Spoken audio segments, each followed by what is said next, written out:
Netcasts you love. From people you trust. This is TWiT. Bandwidth for the Tech Guy is provided by Cachefly. CACHEFLY.com.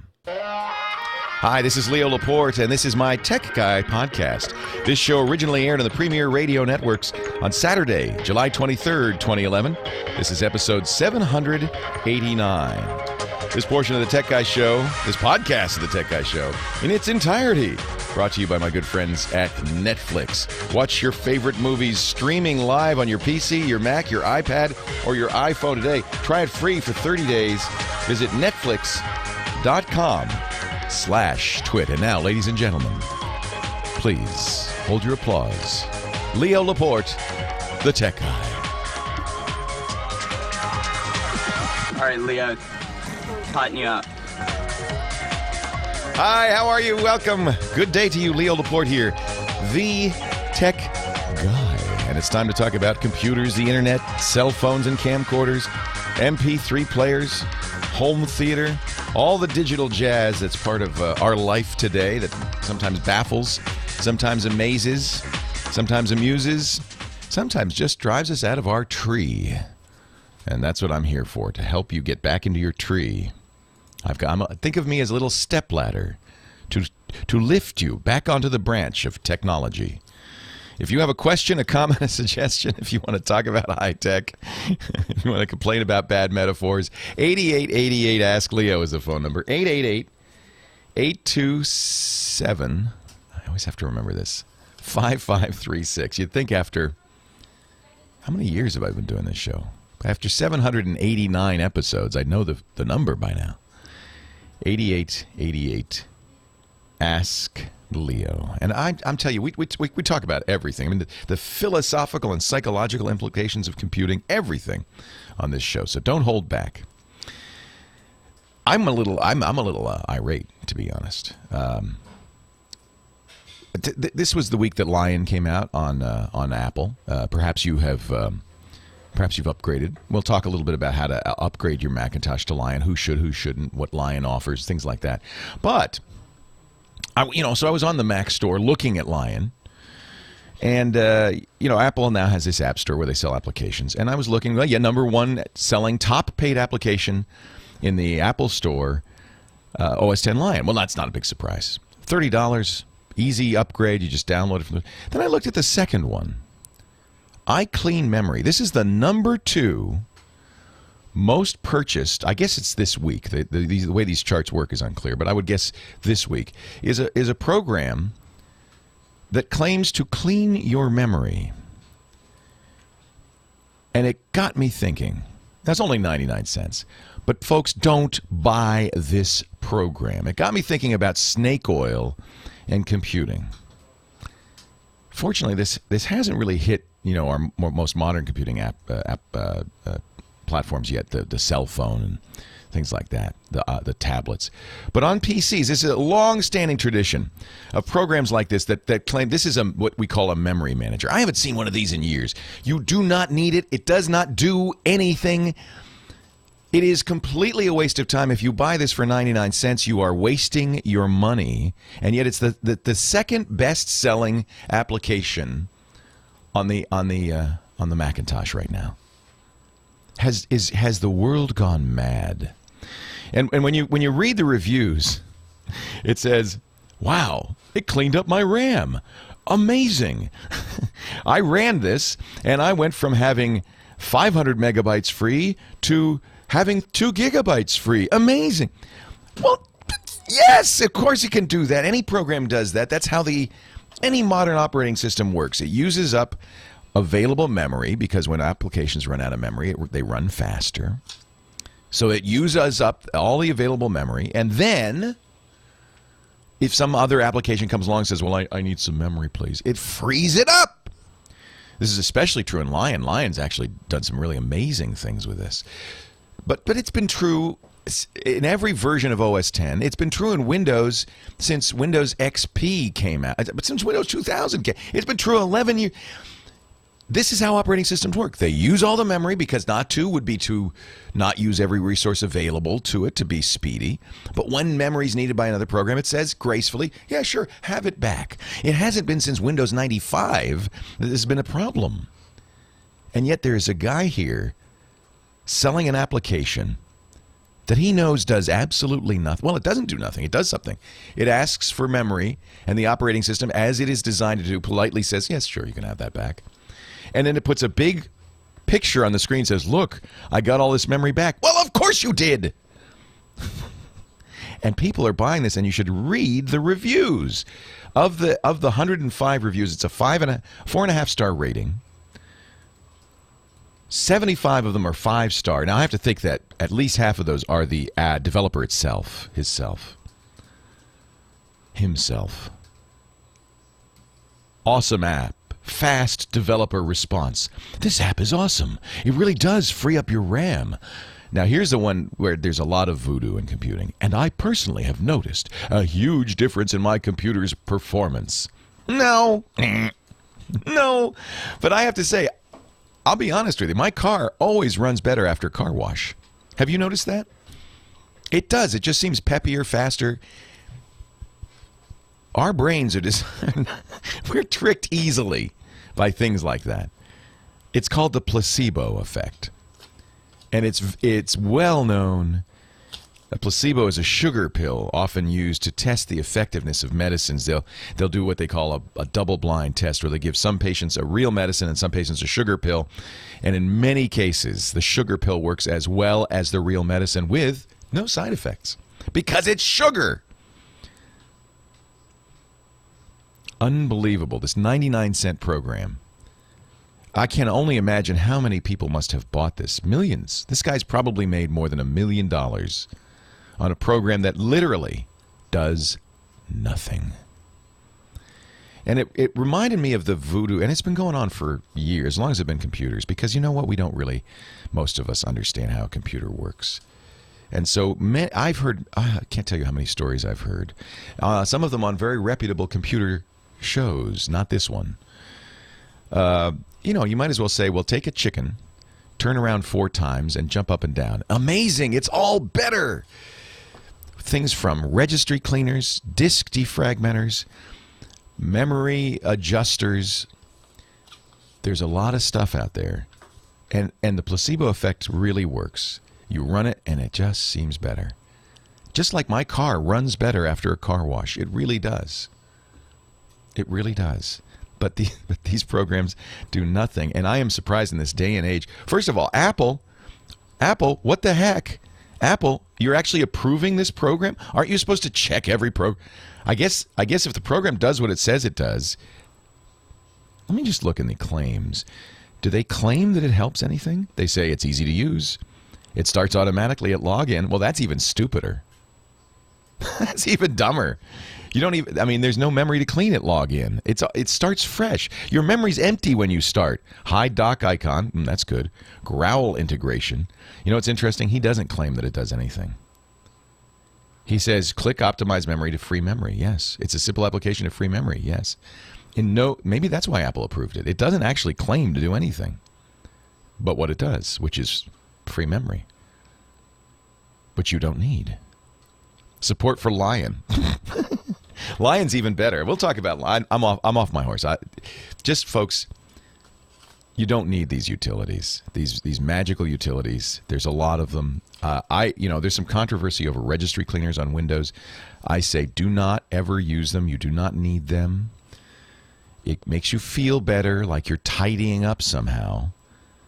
But registry cleaners do not improve your system's performance. It's in your head.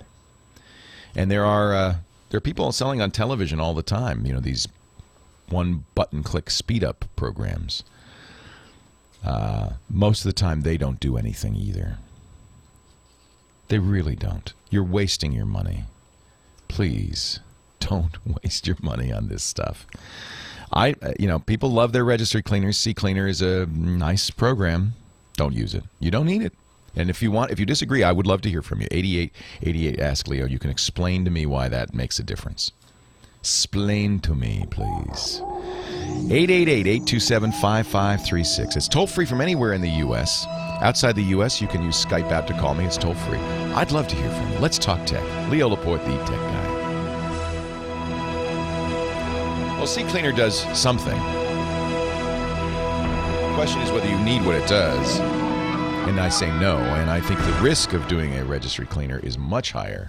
The beach, a national park, maybe a staycation. Benefit. Regardless of what So you're let me doing talk this to you a little bit summer, about Netflix, it's vacation. and we'll get ready for our second call here, or first call, actually. You are a Netflix member, right? You do have a Netflix account, right? I don't really need to tell you about Netflix. There's been a lot of talk about Netflix increase in price.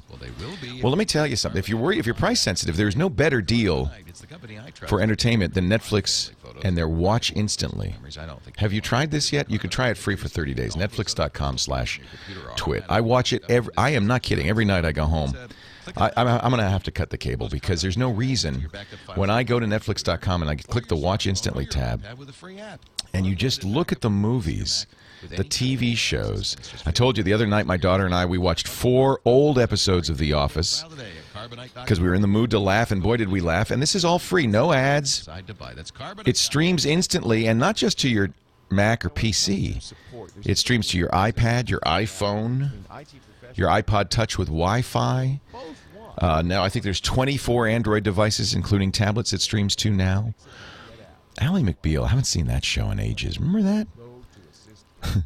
That's one of the things I like about Netflix streaming is stuff that you probably wouldn't go to the movie store to rent or get on a DVD to rent, but you just kind of say, well, it'd be fun to watch an episode of that again. And it's easy. And you get tired of it, you stop it and you watch it on something else.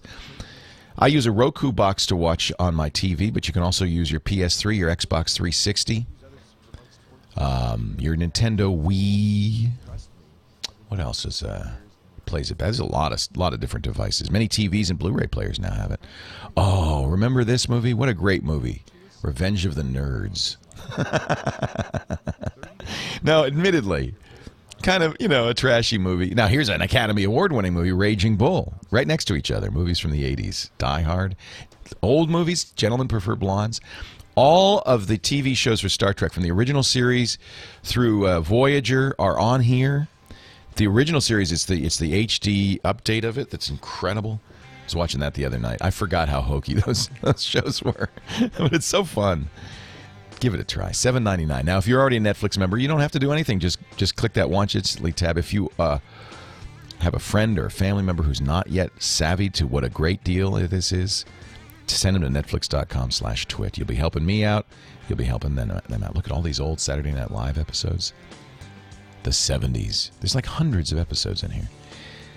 Netflix.com/twit. We thank them for their support. They make the Tech Guy podcast possible.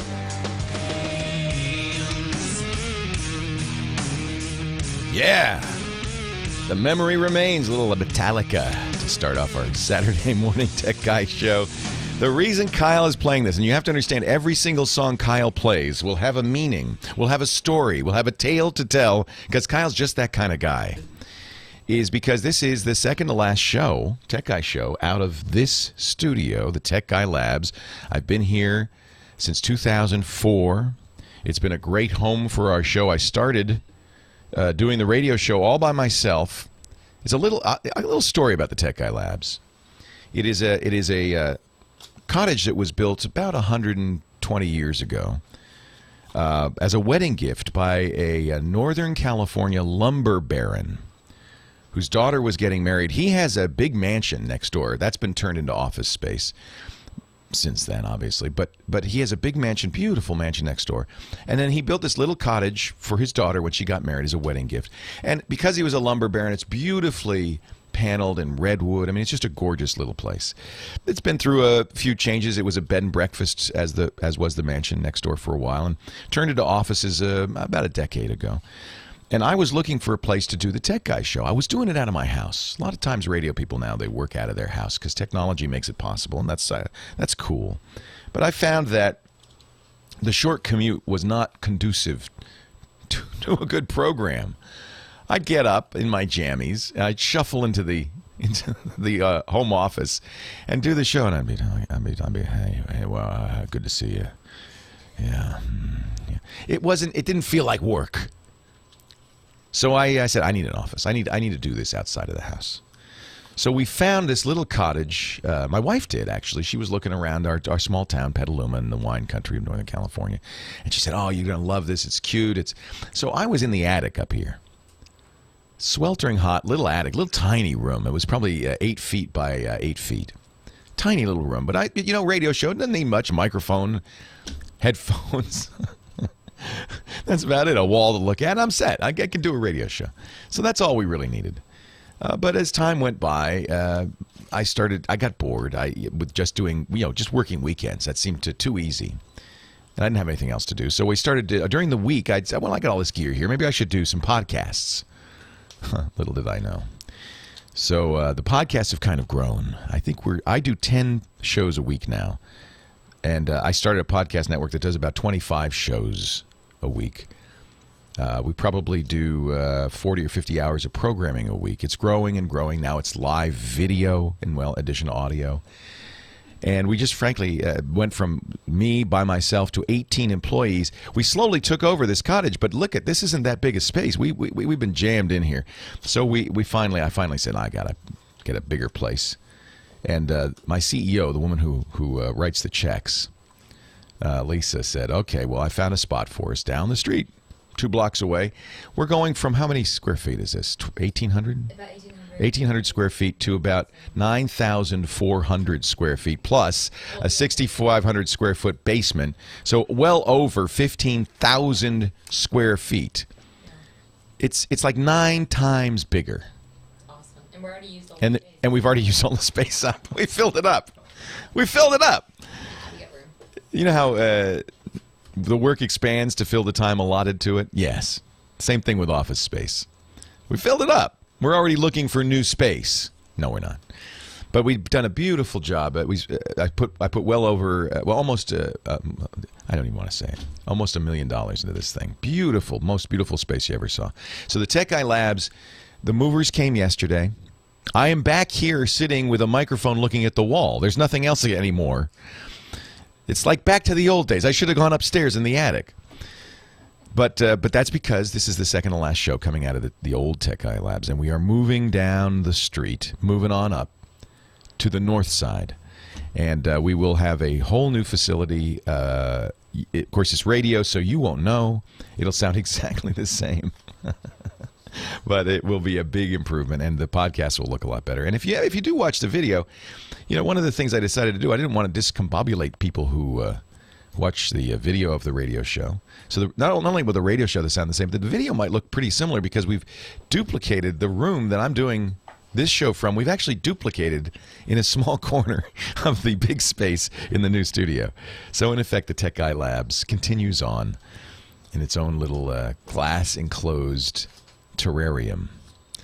8888 Ask Leo. That's the number. Kyle, who was it? The first call? I'm sorry. Line 3, Diane. Diane on line 3. Hi, Diane. Leo Laporte, the tech guy. Hi, Leo. I need your help. Yes. I have an LG Quantum Windows phone. Okay. And when I take video with it, the only way to get the video off my phone is to download the Zune software. And then the Zune software will save it in my computer in a folder as an MP4. But somehow that MP4 can't be viewed by anything other than the Zune software. I spent lots of time with Microsoft and Zune on the phone. They don't have any idea how, if I email it to someone, how they can view it. So I don't know how to convert it or what to do with that MP4 video that I took off my LG Quantum phone. I don't blame you. This LG Quantum is the new Windows Phone 7 software. And that's why she says Zune software. So it's how do you like it, first of all? It's a nice phone, isn't it? Oh, I really like the phone. Yeah. But this is a problem because these videos that I take out in the field need to be sent to a client for viewing and sometimes to a judge to be viewed. So great. What am I going to do? Send my phone to the judge so he can view it? Here, Your Honor. What are you, a private investigator? What are you doing? Well, let's just say that I have a fun job. Wow. And she's using the phone, which, by the way, is a testament. I bet you used to use a video camera. I mean, these phones, the quality is great. So here's the problem in general with phones. Yeah, you still use a video camera. Yeah, so here's the problem. The most phones do not record in a full-fledged, high-quality video codec because they don't have the horsepower to do it. So what this phone is almost certainly recording in is a format called 3GP or 3GPP. It's storing it in an MPEG-4 envelope. And that's what's deceptive. You think, oh, well, I should be able to play this video on anything that could play an MPEG-4. Well, no, because the codec, the compression, decompression software has to be included on whatever you're using as playback. So I think that it's I believe, not having used this phone, first of all, it's a little annoying. This is a problem Microsoft knows about and has had for some time with its Windows phones. On a normal phone, well, actually, I shouldn't say normal. You can't do it on the iPhone either. But on an Android phone, for instance, you should just be able to open the phone as a USB device and pull that video off. You shouldn't need any software.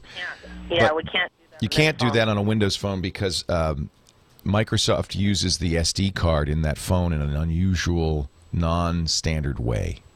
They know about this and they're reportedly trying to fix it, but I don't know if Mango, the update, fixes it. So nevertheless, you're able to get it off, and you have a file on your computer. The problem is nothing plays that file except the Zune software. Right, and there's no codecs available because we've already been through all that. I've already tried to go to their website and do all that. I spent a long time with their tech support people, and they actually... Oh, they're morons. They don't know. So here's the deal. Don't listen to those morons. Listen to Leo. Listen to this moron. Calling you because you're the best. So first of all, I'd get a program just to validate what I'm saying. Oh my goodness, the magic music. This is the worst tease ever. The answer right after these words. Hang on, okay? Don't go away. Stay here, Diane. Leo Laporte, the tech guy.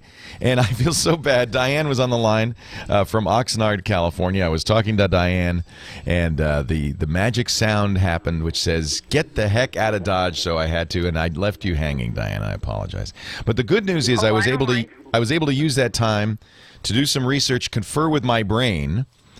Many people don't know this, but I actually have output my brain into a computer, and it's in the chat room.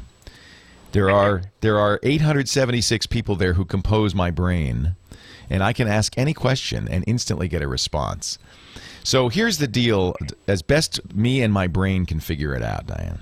When you import the video via the Zune software, it does something called transcoding it. So it's not even in the format that the phone recorded it in, unfortunately, because you can't access the file directly, at least for right now. You have to use the Zune software. Correct. And when you import it via the Zune software, it might take a little time because what it's doing is it's transferring it to Windows Media format. So it is an MPEG-4 or it is a WMV file. Here's what I would suggest. There's a free program called VLC. Have you ever heard of this program? No. Every Windows user should have it. You can get it free at videolan.org, videolan.org. It's written by French schoolboys. Actually, I just make that up because it sounds like it's kind of cool. It is a French school, however, that wrote it in the first place. It's kept up to date. It's an open source program. It is the most capable video player I've ever heard of. And everybody who uses Windows, it's available on Mac and Linux too. Anybody who uses any computer should have it as a secondary video player because it can handle all these weird compression formats. So it'll open up. It should open up in VLC no matter what it's in. And then in VLC, you can command or Control-I and get info on what that video is. And it'll tell you how it's stored. And this is what you need. Every video that you watch on a computer is compressed in a format and then wrapped in an envelope. So it could be QuickTime, it could be AVI, it could be MP4. That's the envelope. And then we need to know inside that envelope what's the compression format.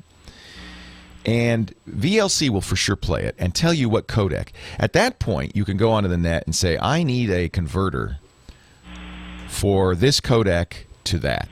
And the truth is, you could also give it to the court and say, Court, Your Honor, you have to use VLC. Nice. Well, now wait a minute. I'm being told that they used VLC in the courtroom during the Casey Anthony trial. So Really? yeah. So it may not be impossible, but you should be able to I presume you're well. Now this is another issue, and Dr. Mom's part of my brain in the chat room is raising this. I don't know how much you're able. Can you manipulate the file in any way? No. It changes the data, doesn't it? The tech guy I had on the phone with me from Microsoft called me back with what he had called an easy fix to try to rename it a WMV, and of course it wouldn't work. Oh, he's a moron. I can't believe that. Yeah, just rename the file. That should tell it what to do. Oh, yeah. But I understand what he's saying, which is, it should be a Windows Media file. You should be able to play it because it was named an MP4. You can't. No. But I'm just saying, will the court give you trouble if you transcode this into another format? I don't know the answer to that. I mean, you're already doing so by importing it from the phone. Right. My best answer is to not use this LG Quantum phone to record video any longer. Well, I think if the court wants to see the original file, you're right. In other words, if you're using it in evidence, and the defense says, well, wait a minute. The file modification date on this file is 4 days later. I think you have a problem. Because then there's the implication this file's been modified. Right. And my main concern is, at this point, is the ones that I've taken without having this knowledge ahead of time. You want to get them. Well, they've already been modified. They were modified the minute you took them off. The Zune software modified them. It didn't modify them, and, just ask a tech guy. It didn't modify the contents. It just changed the storage style. And there's no other way to get these videos off but the Zune software. Yeah, not on that phone, not yet. That's something Microsoft did that was kind of odd. So once I find out what codecs was used by using Control-I, I can try to get that codecs or convert it? Yeah, you can convert it. Again, I don't know if this is true, but Pismo in the chat room says is recording in MPEG-4 video with AAC audio. I don't know if that's the case or not. The problem is then that the Zune software did something else to it, which we don't know. VLC will play it. You can then find out what it's recorded in and use another program to convert it to something that an AVI file or whatever it is that you need to use it. Okay. And you should then be able to play it on any computer. Thank you very, very much. Yeah, I'm sorry that this is unfortunately, because of the way Windows Phone works, this is kind of a problem.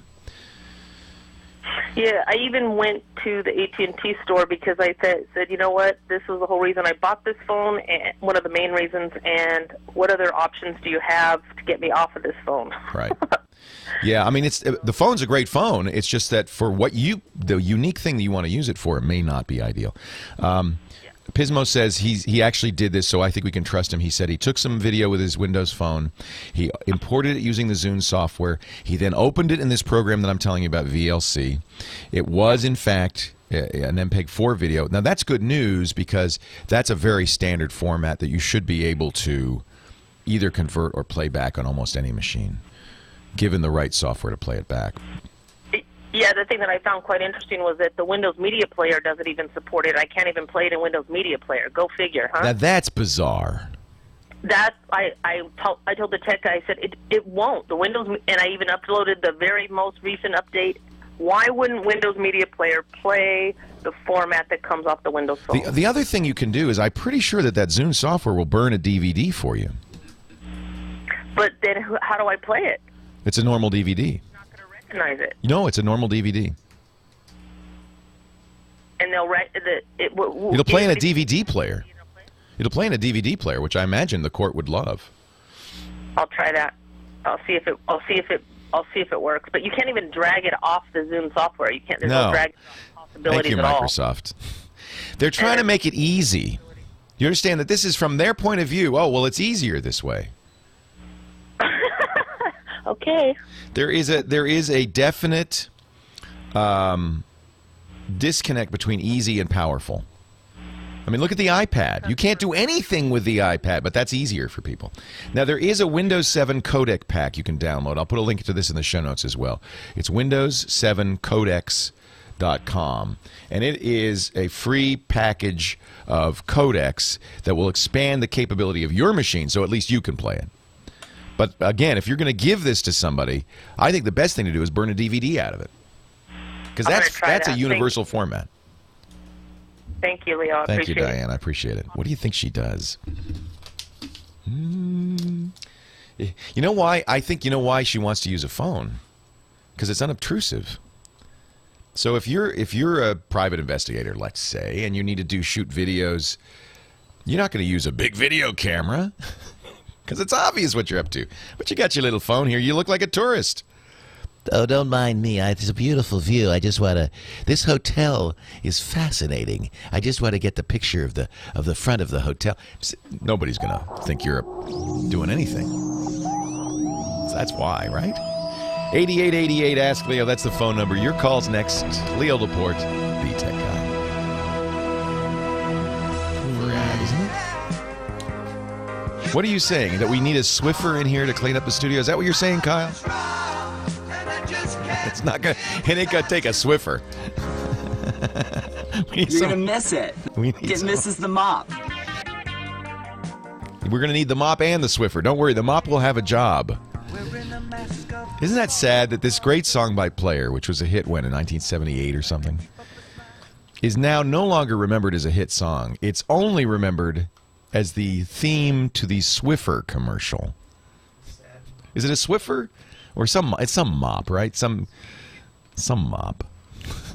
Swiffer. It is a Swiffer. I used to work with a woman, Kat Schwartz, who swears she had invented the Swiffer. That she was working at a company in a boardroom, and she said, you know, what we need to do is, whatever the Swiffer is, it's some sort of mopping thing, right? Yeah, she invented it, and they said, great idea, and never paid her anything. Oh, well. Kat, if you're listening, I believe you. I do. Josh is on the line from Georgia. Hi, Josh. Leo Laporte, the tech guy. Hey, Leo. What a pleasure to be able to talk to you. Big fan. Thank you, sir. I've actually been able to meet you a couple times out there in Petaluma, and the last time I was able to meet you, you were cruising over my head at South by Southwest. Ah! That was fun. Was that this year or the year before? This year. Yeah, this year we did. So what he's talking about is we were covering South by Southwest, which is a wonderful trade show in Austin every spring. I just love it. We'll do it again this year.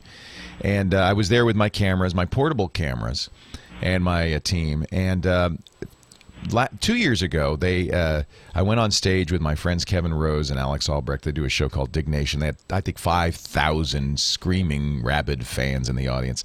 And they said, Leo, you should crowd surf. And I foolishly said, okay, and leapt into the crowd with my camera. And they buoyed me up and carried me around. And it was I got the world's record, according to the Universal Record Database, URDB, for the world's longest live-streamed crowd surf.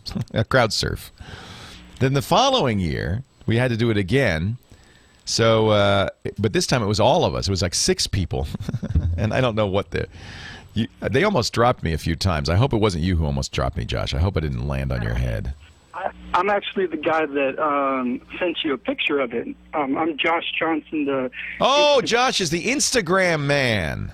The InstaTips Instagram guy, yeah. So I've been listening for so long and appreciating the show and thought I ought to call in since I do have a question. Well, first of all, let me just give you props and kudos because you just are fantastic. Josh is not only a great photographer, but he also helps other photographers. If you've ever used the iPhone app Instagram, you certainly know his name. He does InstaTips, so you can look for his pictures. They have a little Dymo label across it. They say InstaTips, which are really great tips for people to get great images on Instagram. Yeah, I've been flattered that you've noticed. 2 days ago, actually, past 50,000 people following. Wow. In less than a year. So it's kind of a testament to what an idea coupled with social media, the internet can do quickly, So it's very powerful because I mean, I don't know how well known you are in photography circles, but I suspect a guy out in Georgia that's a wedding photographer that had an idea.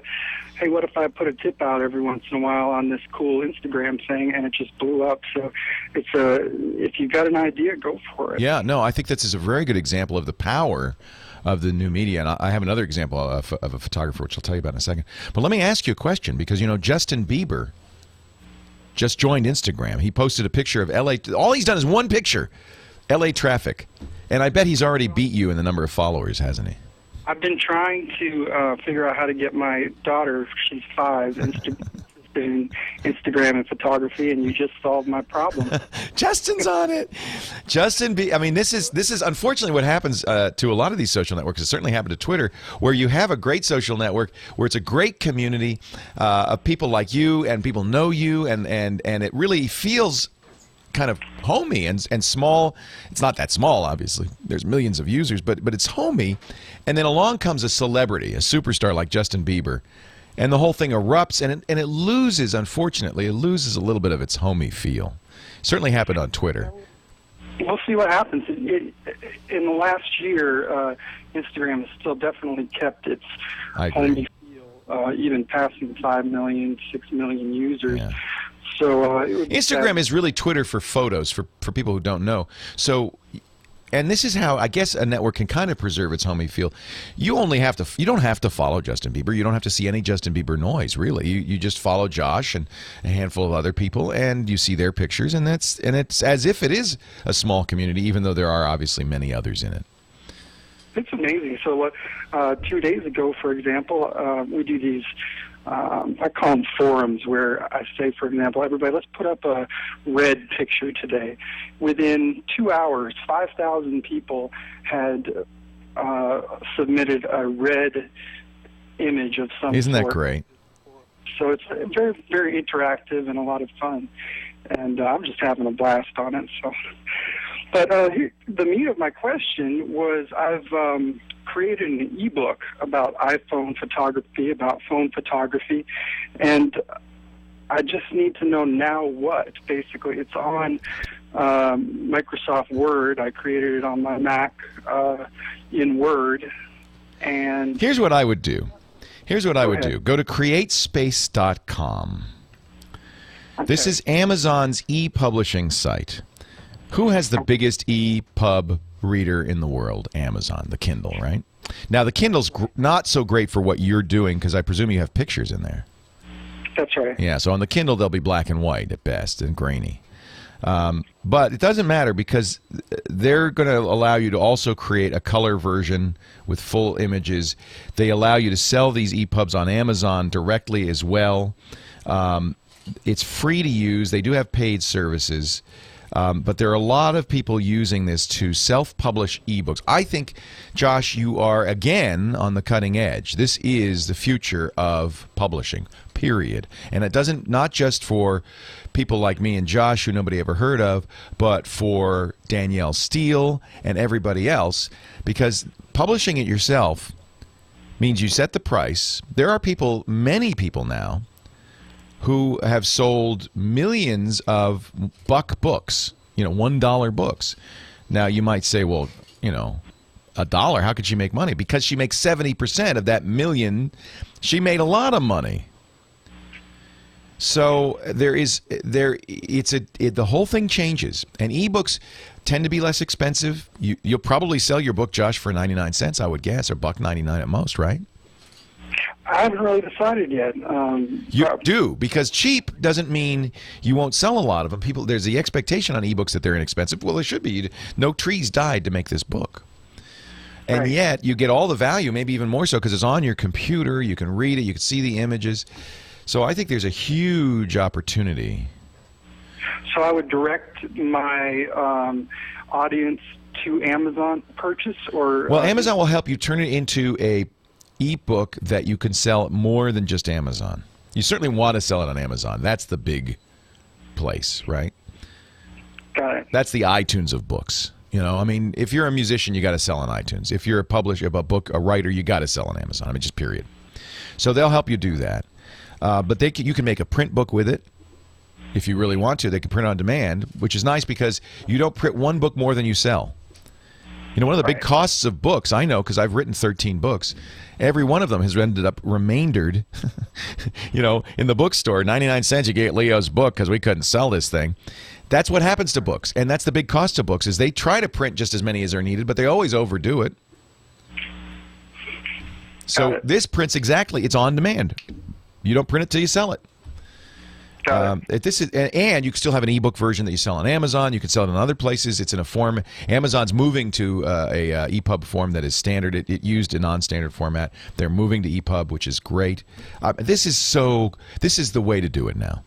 And you know, it's funny. I'll give you an example. Jerry Pournelle, great science fiction author. He has made millions, sold millions of books. He's one of the greatest science fiction authors living. He also, I might say, tip of the hat, is a listener to this show. We love Jerry. He's also back writing on Byte magazine at Byte.com. We love that. But Jerry's daughter, so Jerry wrote a very well-known sci-fi book. Jerry's daughter wrote kind of a follow-on to that book. And unlike her dad, instead of selling that book, you know, going to Simon & Schuster and getting an advance and getting royalties on the book, she sold it online for 99, I think it was 99 cents. It's a book about the Audis. She's made tons of money, and it opened Jerry's eyes. He said, what have I been doing all these years? Josh, that's the solution. CreateSpace.com. Leo Laporte, the tech guy.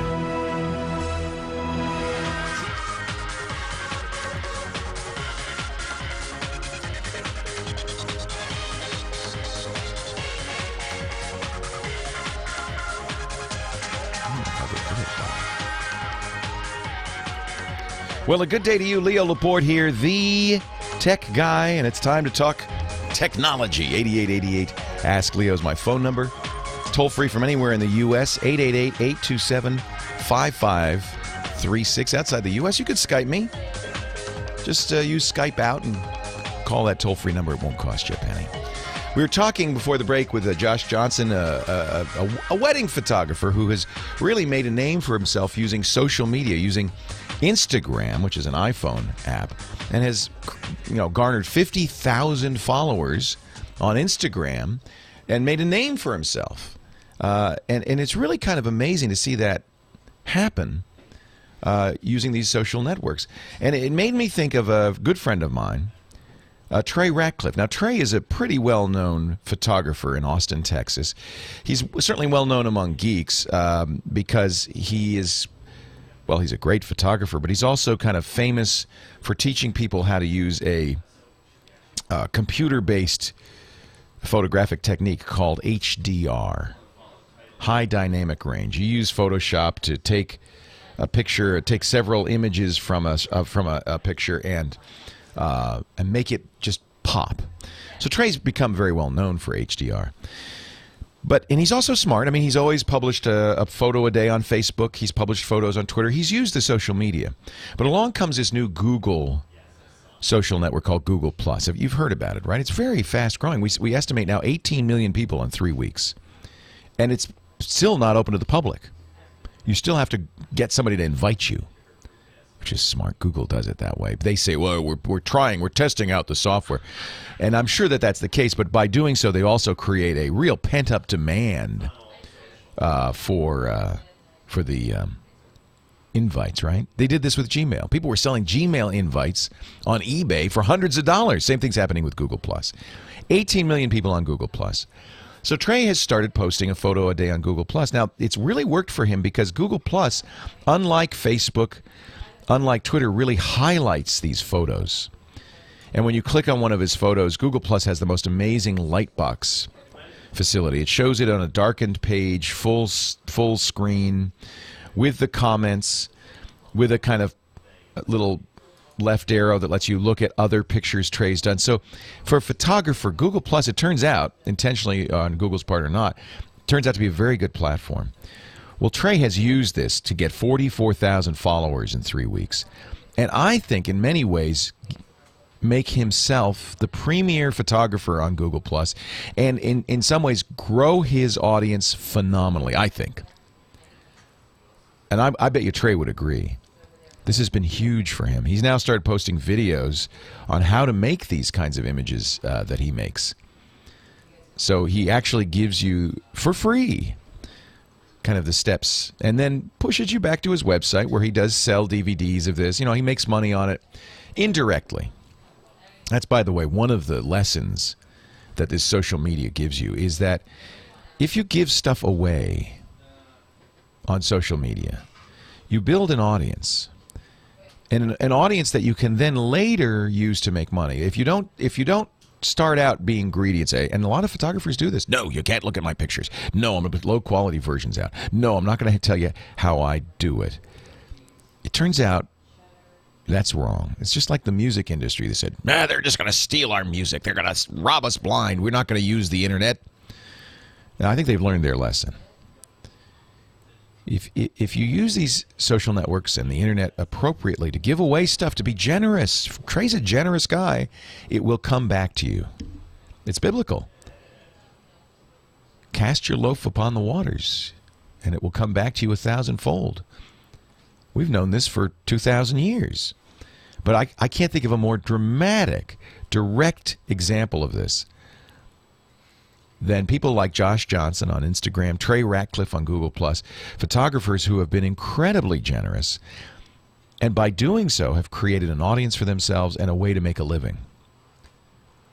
And I think in Trey's case, probably a very good living. He does workshops, he sells DVDs, he sells books, and you know, those make him money. But he gives away images, he gives away how to do it, he makes videos that anybody can watch for free.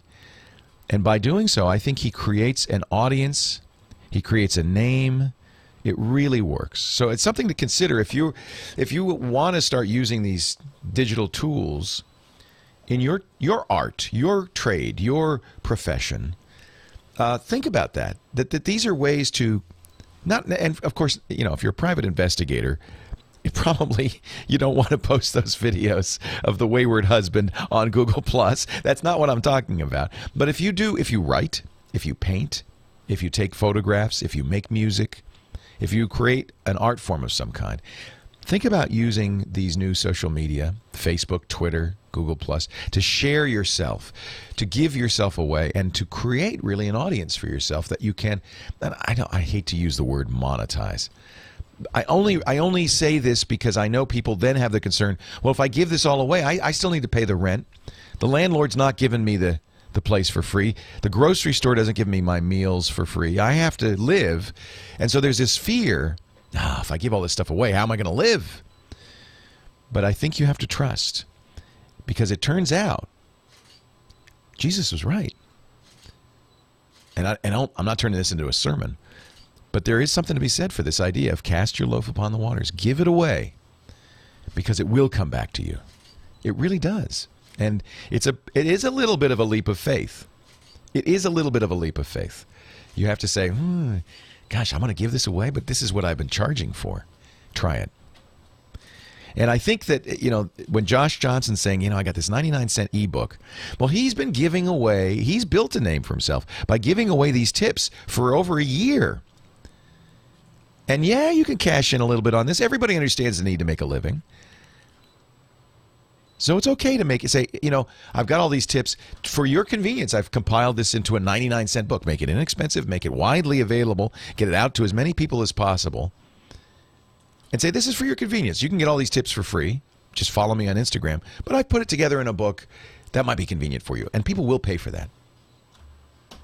Absolutely, people will. 8888 Ask Leo. That's the phone number. If you want to talk about this or any other problem you have with technology or solution to. Let's go to Phoenix, Arizona. Neil is on the line. Hi, Neil. Leo Laporte, the tech guy. Good morning, Leo. How are you? Good morning. Thanks for calling. Well, my pleasure. I always enjoy your show, and always had an interest in radio myself, as a matter of fact, over the years. I never knew how to get into it, but that's not why I'm calling today. Although I have to say, radio is where I learned give it away, right? Exactly. Give it away. I never knew when I grew up. We're about the same age, and I always was told knew I had a good radio voice, so to speak, but never knew how to get into it. I always liked radio. But, yeah, well, it's changed. It's much easier now. When I started in radio in 1976, oh my God, 35 years ago, I had to pound the pavement and convince some station to give this callow youth who kind of sounded like this a chance to get on the air. You had to pay your dues. Remember that? We said pay your dues.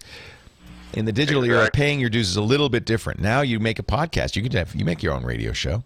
You make a podcast, but nobody will listen to it for the first 5 years. But that's how you pay your dues now is you keep making it. You keep doing it. You keep putting it out there. You keep giving it away till somebody starts buying. Right. Well, that's great. Well, I'll tell you about that. What I was actually calling on, Leo, is about, I know you haven't gotten to it yet, but I think you actually had a lot to say last week when you commented about Apple needed to upgrade their Mac Mini, and I think you said the MacBook Air. Oh, yeah, the new Mac Mini is sweet. All right. Now, I have a Mac Mini from the old mid-07 model, the 1.83 gigahertz. Yeah. So if you're 8 gigabyte hard drive. I have about a half dozen of those. Right. I use the Minis everywhere I want a little computer. I use Mac Minis. Servers, we use it to stream. They're great little devices. Exactly, but I think it's time to move up in terms of probably hard drive space, definitely. Well, hang on. Let's talk about your next Mac. How about that? Right after the break. Leo Laporte, the tech guy.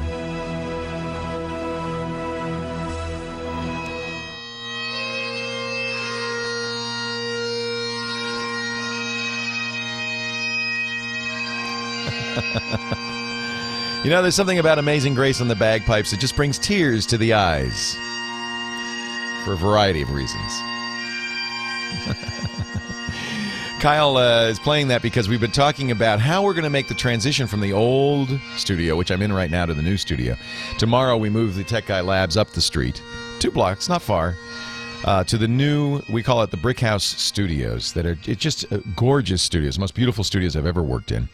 I built them myself for myself, and I'm just really thrilled about this. And with the help of a lot of listeners who've purchased bricks. We have a wall of honor, and people are buying bricks to go on the wall of honor.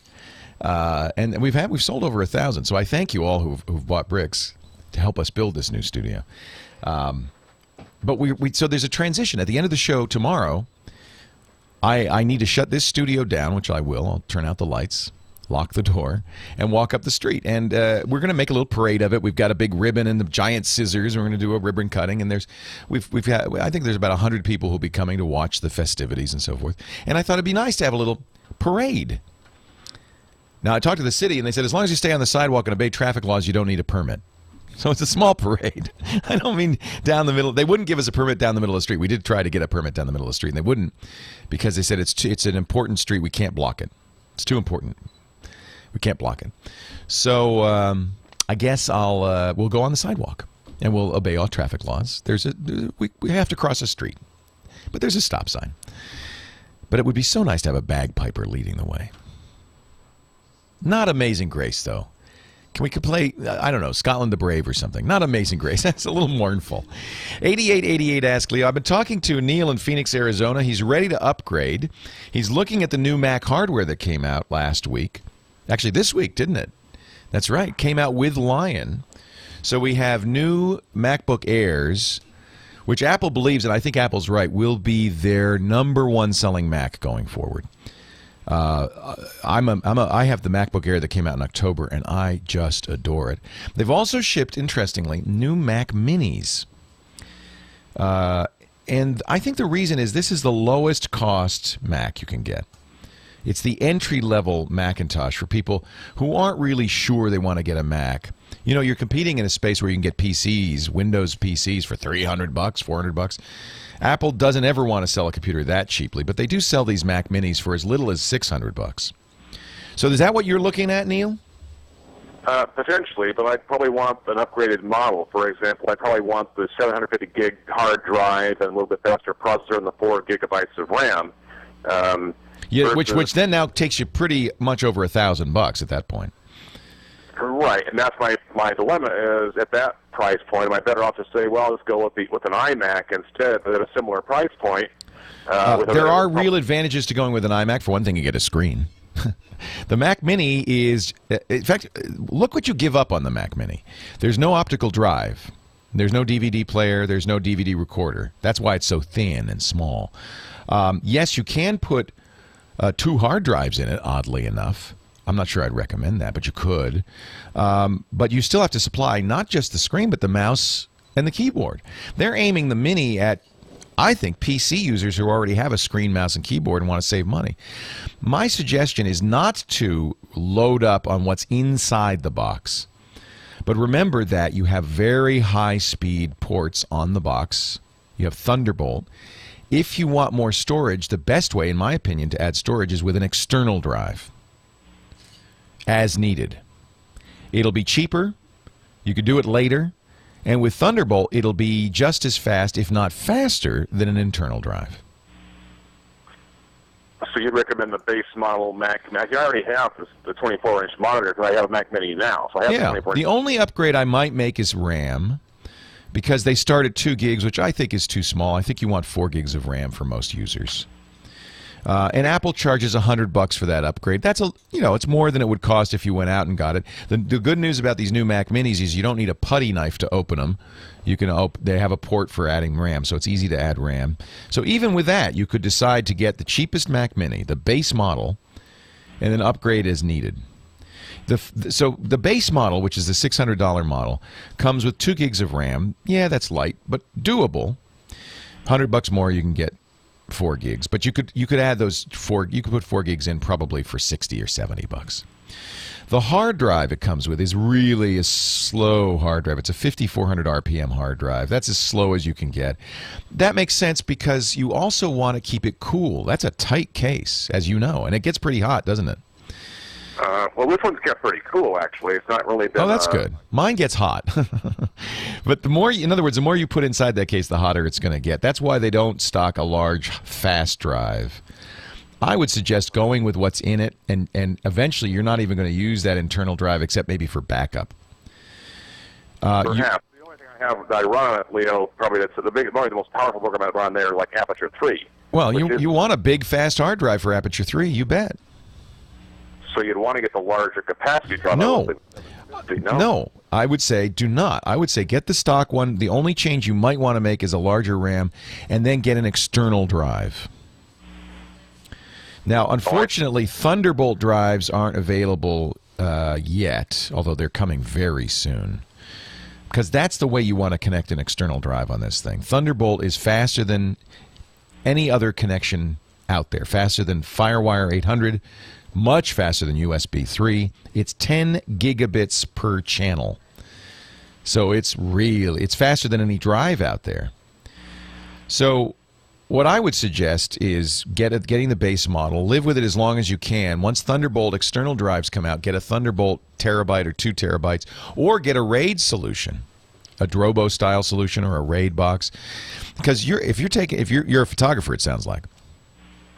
Not professionally, but I like to use the powerful software. Yeah. I like to take pictures. I mean, that's probably the most intensive task. I don't do gaming, for example, on myself, but I do surf the web, emails, the usual tasks, and I like to take pictures. So the processor speed is fine. I mean, it's not the fastest, but these i5s are really nice processors. I wouldn't upgrade the processor. You might upgrade the RAM if you don't want to do it yourself.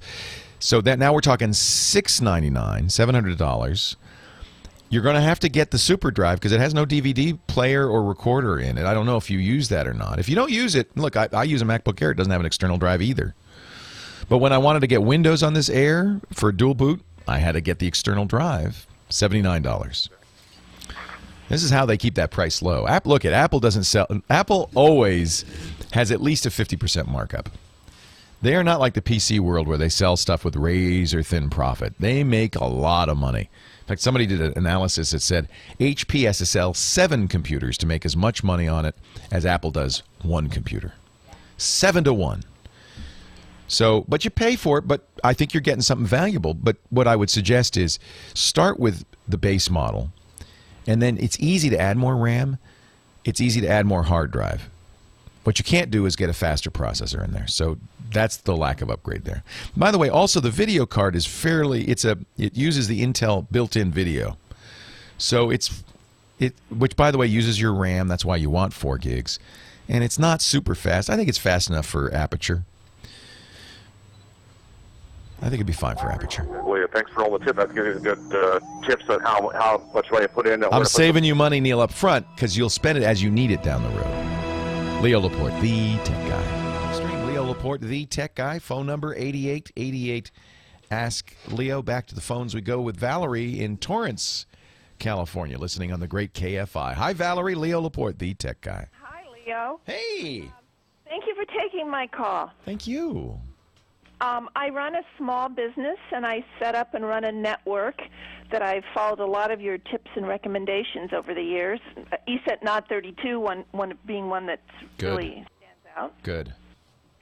And I have 2 WinXP Pro machines currently networked, and I'm adding Win 7 Pro. In fact, I just took delivery of a Dell machine. I'm waiting to talk to you before I set it up. I do love those Dell machines. That's what we use almost entirely in the business operation for my company. It's a good choice for business, especially. They have good business support, good quality stuff. Well, it had what I needed at the price I could afford. Exactly. So. Yeah. No, I like what Dell's does. I think they're a good choice for business. Well, the new machine is a Win 7. The 2 machines I have networked now are WinXP Pro, and I have 2 questions about the network. Okay. First, I have read articles about WinXP Pro and Win 7 Pro and maybe not playing real nice as networked machines. Yeah, unfortunately, it's XP's fault. Windows 7 is great. Okay. Huge improvement. You will be very glad you moved to Windows 7, and you might even, if those XP machines aren't too old, consider upgrading them. Well, that's not in the budget yet, but I do have an... well, you don't need to get new hardware. I mean just getting Windows 7 for them. Oh, yeah, I don't really... Okay. Really yeah, upgrade. This is one thing about Windows especially. It's funny because everybody on the Macintosh is probably downloading and installing Lion as we speak. Because their Apple culture is when the new version comes out every year, you get it. Windows culture is the exact opposite. You do not upgrade your operating system until you buy a new computer, and that's when you upgrade. That's how I do it. Yeah, that's how almost everybody does it in Windows. Yeah. Anyway, so right now I have Network Magic Pro on the existing network. And, in truth, I haven't spent a lot of time troubleshooting it, but at one time everything worked. I could see every machine from every other machine and print from any machine to any printer, and that was the idea of the network. Yeah, and Network Magic Pro, the idea of that is, it's easy. You run this software, and it auto-configures everything. Yeah, and so I bought into that. But yeah, unfortunate, and it's a good solution for a shop like yours where you're the IT person, aren't you? Yes, I am. Yeah, and this is often the case in small business. You can't afford an IT person. It's not a bad idea if you're, in my opinion, instead of getting a software program like Network Magic Pro or Lantastic, which by the way is probably a better choice, is getting a guy once to come in and configure and set it up. There are plenty of IT consultants in Torrance who will come in and for not very much money, a few $100, come in and configure this all for you. And if it's done properly and done well, it'll be much more reliable, much more robust. He'll give you good advice about backup, about things, security. I understand. I'm a small businessman too. That it's not a high priority, except it should be. Well, I sort of enjoy doing the work when I have. Oh, that's neat. I mean, I think that's great. But my question really is, should I just kill the Network Yes. Magic and take it off the 2 existing machines? Delete it. Now what that means is you have to do this by hand. Right. But you will get a better result, I think. And more importantly, you'll understand what's going on. Network Magic Pro hides all the details from you. Okay, so there isn't really an uninstall. It's going and just deleting files? No, what I'm saying is that you don't know what it's done. You can uninstall it. Okay. But what will happen is it'll break your network. Oh, yeah, no, I figured that. And you're going to have to go back through it and figure out what happened. Is it a fairly simple network? You have a router to go to the internet, and all 3 machines connect to the router? Right. And there's 2 printers, one that's on a local computer and one that's on the network. Okay, the printers will be a little more tricky, but not hard, I don't think. I would, yeah, absolutely. I would start, I would uninstall it and start from scratch. It's not going to be difficult. You will set up all 3 computers for accessing the internet via DHCP, automatically letting the router configure them. They should be able to then see each other with sharing and so forth pretty straightforwardly. There are some security things you want to do. I would recommend a website called practicallynetworked.com. Okay.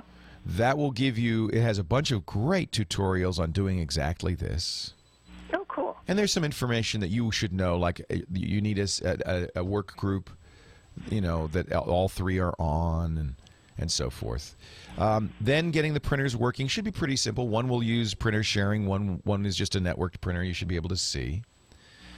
Windows 7 has some nice features to simplify this, particularly with file sharing. It has the home file sharing system that's really good.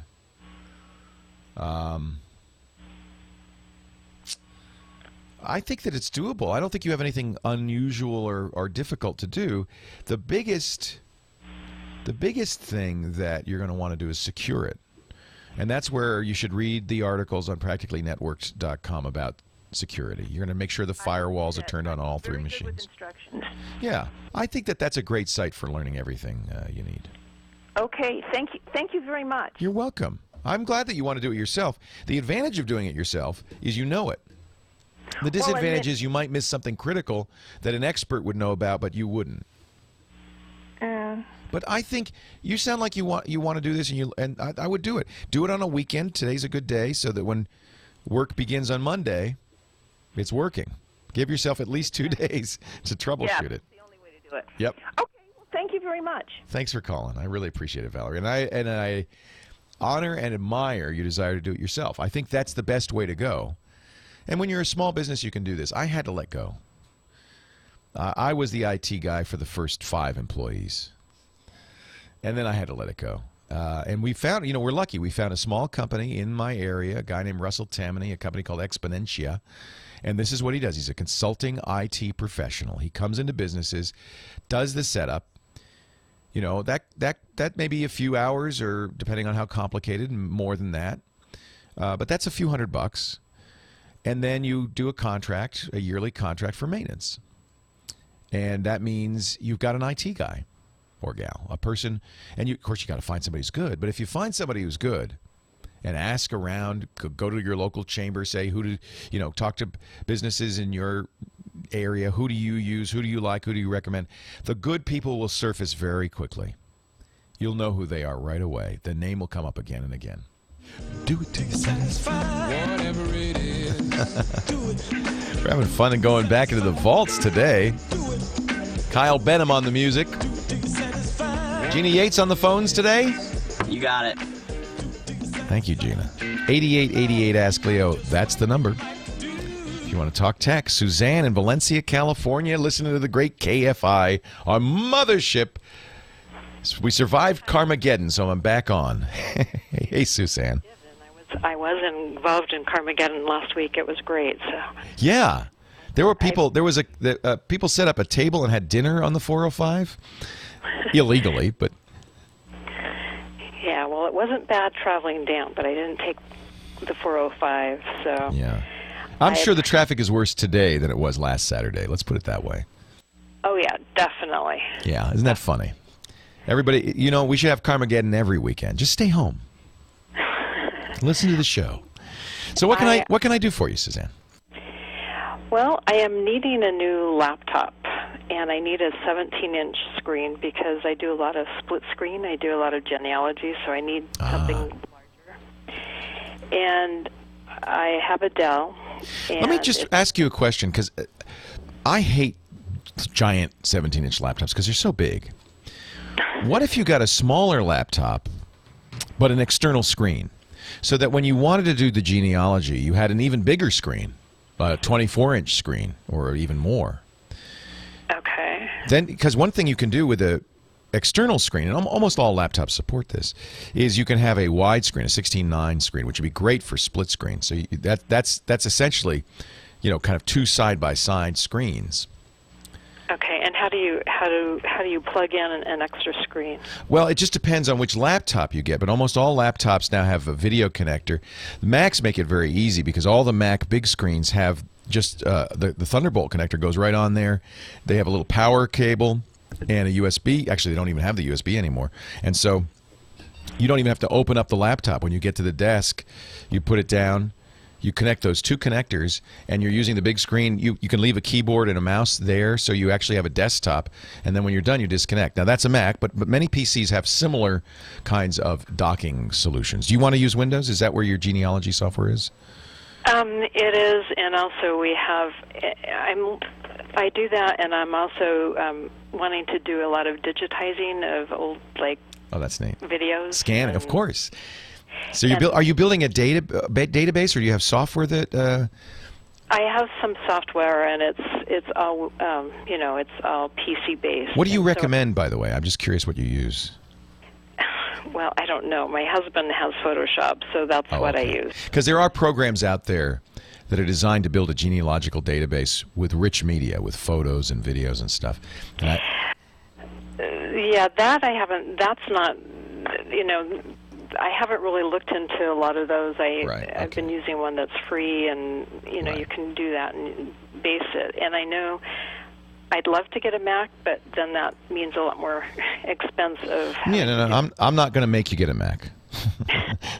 I only mention that because that's kind of an example of the very elegant way to have a. Do you pick up this laptop and go somewhere, or you just have it on the desk all the time? No, I do travel with it. Okay. So I do. That's where 17 inches just will kill you. Well, I'm finding that my options are limited because it's a 17-inch by way of looking for different specs on them. Right. So I think that's the case. I mean, I think that what a lot of laptop manufacturers have realized is that the market really isn't small and light. I mean, you might. I don't know. I mean, I'll tell you the laptop makers I like. And I don't know if the first one I'd look at is Lenovo. I don't know if Lenovo's making a 17 anymore. Let me look. Well, they do have a 17-inch. Okay. But the specs look pretty good. I was actually looking at. They'll be, the specs will be good because basically those size laptops are desktop replacements. Okay. They're not considered to be particularly portable. They can make them 8 pounds, which means they can have lots of battery. They can have, i5 processors. They're big. Right. Well, the only downside to it is I think the RPM was 5,400. That's normal, and that's to keep heat down and power consumption. But I bet you can do a build to order that's larger. No, I called. They don't do a bigger one. No, I called to you, and it's like the 17-inch they do not build. It's the way that it is. The way that it is. Yeah. So, and I know that, Dell also has some Dell would be, the two choices, the companies I love the best for laptops or desktops for that matter, Dell and Lenovo. Lenovo's only laptops, obviously, but Dell and Lenovo, excellent. So the Dell 17 would be fun. I have a Dell 16 that I love. So with Dell, would you go with the Inspiron, or would you go with it? Is it the? Well, the difference on those is more market that they're aiming at. Inspiron's aimed at business. Okay. And then, although now that I'm looking at it, Dell's even confused that. When you go to the Dell site, they say, "Well, is this for home or business?" And then they walk you through it. What is the difference? It's the same processor. It's kind of styling more than anything, and the kinds of things you can get in there. I think that you're going to want a home laptop. That's the Inspiron 17R. The Latitudes are business. I'm sorry, the Inspirons are home. Oh, then they have the XPS. These are more higher-end performance machines. Okay. So it's really, I think you can almost do this by price. You'll see as the performance goes up, price goes up. The other thing, though, again, to consider is a smaller one that you can carry around more easily that has, and all the Dells will do this, has an external connector for a Dell 24. Dell even sells like docks to do this. So there's choices in the Dell line as well for a smaller, say a 15 or even smaller, that docks to a large monitor. The XPS 17, by the way, that'll have a faster drive. That'll have a 7,200 RPM drive. Okay. That does. You're smart to look at that. In fact, I'll tell you the truth. I don't buy computers anymore that have spinning drives. I almost always, all my laptops, all my desktops now start with a solid-state drive because it's so much faster. And the processor speeds we're seeing, you'll see an increased speed in processor, but you won't feel it. But you really will feel a faster drive. It really does make a difference. So what solid-state drive are you? Well, that's going to add a lot to the price. Okay. So I don't know if you're price sensitive, you don't buy solid-state drives. So do you buy? I know they're talking about Core. Would you go i5? At least an i5. Just an i5. The difference between the i5 and the i7 is how many processes it can handle at once, and the i7s are hyper-threaded, which means they can handle 2 times as many processes. Who cares? i5. Okay. i5. And then do you need a separate graphic card? Does it need to be integrated? Well, if you get an XPS, if you want the best graphics performance, do not get the ones that have the Intel graphics, because that's basically motherboard graphics. It's built into the chip. For best performance, you want an NVIDIA graphics subsystem. Okay, well, my 2 options with the Lenovo then would be either Intel or I think it's AMD. AMD's fine too. Okay. Not for the microprocessor, for the video you're talking about. Yes. Yeah, AMD video. I don't like AMD. Well, I don't dislike, but I don't recommend AMD microprocessors. Use an Intel, i5, but it's with an AMD video card. That's fine. Okay, so then if I go with a Lenovo, then that limits my options if I stay with the 17. Well, everything limits your options, exactly. But I think the Lenovos are fine. What they're all going to offer will be fine. Okay. But again, if I went with a Dell, and if I did go down to a 15-inch, then you say I just get an external. Yeah, Dell sells they even have a wireless bundle where you just put there's not even to charge it. It just puts it on a inductance charger, and all of a sudden it sees the video and everything, and it just boom, it lights up a 24-inch monitor. I think as much as you like that 17, you will love a 24 or bigger. So I think what I would do, again, it's going to cost more, is get a 15-inch because it's more portable. You can carry it around, and then when you get to the home, you sit down, you put that 15-inch next to the monitor. You've got a full-size keyboard, mouse, 24-inch monitor. You're going to really like that because of all the real estate you get.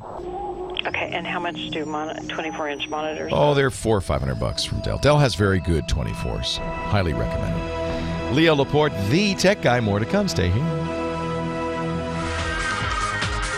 Yeah, we do have many more viewers than Tech TV ever had. That's true.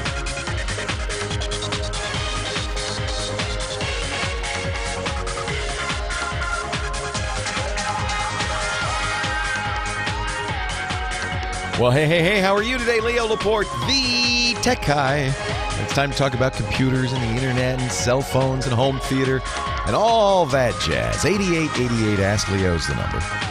888-827-5536 if you want to talk about tech, any kind of tech. I'm here for you. I'm here to talk about it.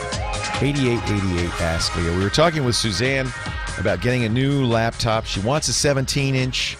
I'm trying to talk her out of it. You still going for the 17, Suzanne? Have you had a chance to think about it? I'm still thinking about it. Most of the the stores, when they come programmed and stuff, they come with the home edition and stuff. Is that That's adequate? Fine. Windows Home Premium is what you want. You don't want the starter edition, but Windows 7 Home Premium is fine. And most of them do not come with a backup CD or anything, right? If you had That's not fine. That's not fine. That's not fine. And you will hear it time and time again on the show. Somebody will call in, say, something went wrong. What do I do? And it almost always starts with, get your Windows install disk. Okay. Okay. So there's a couple of choices. You should ask about this. Now Dell, if you've been talking about Dell, one of the great things Dell does, they may charge you a little extra, but they will send you a Windows install disk. Make sure when you go through the check boxes, you get the disks. Okay. You have to buy it, I think. I don't think it's for free. And the reason is, by the way, blame Microsoft for this. Microsoft charges Dell and every other company less for Windows if they don't give you a disk. Now, why would Microsoft do that when every expert, anybody who knows anything about computing knows that if you have a computer without the operating system disk, it's no good?